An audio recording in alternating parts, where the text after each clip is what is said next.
Hey guys, today we're going to talk to you about effective practice, how to be more effective with your practice time. We're going to introduce some tools to use in practice, and we're also going to be talking about mixing in things like dry fire with live fire, low round count drills, and how to really get the most out of every time you go to the range.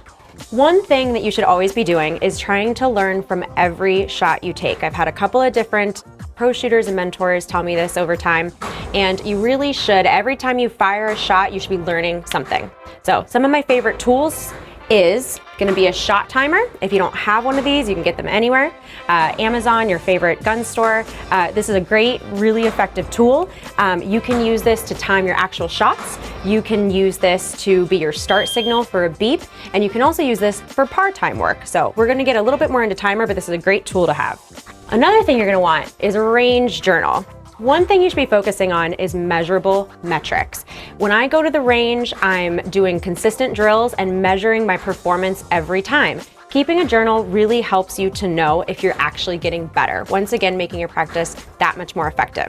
Couple of tips for you when you're out at the range. Any drill that you're gonna do, you should start by dry firing it first. Again, don't just waste your ammo. You wanna be making sure that you're testing your skills in live fire, but practicing them in dry fire. This is really where you're gonna see if those two things are connecting and if you're building good habits or bad habits.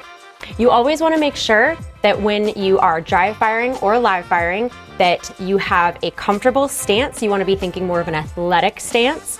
You want your toes to go out in a fashion such that the targets are in between that angle that you create with your toes.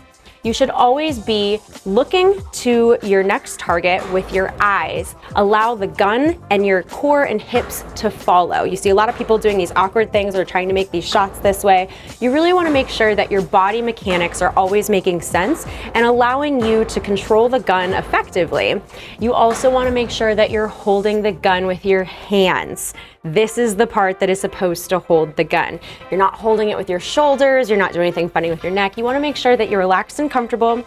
You're holding that gun as tight as you can with your hands and allowing your elbows to be slightly out and your shoulders to act as shock absorbers. Simple things such as constantly checking your body mechanics, tweaking your practice methods, and ensuring that you're getting the most out of every shot will make sure that you are getting the most out of your practice as well.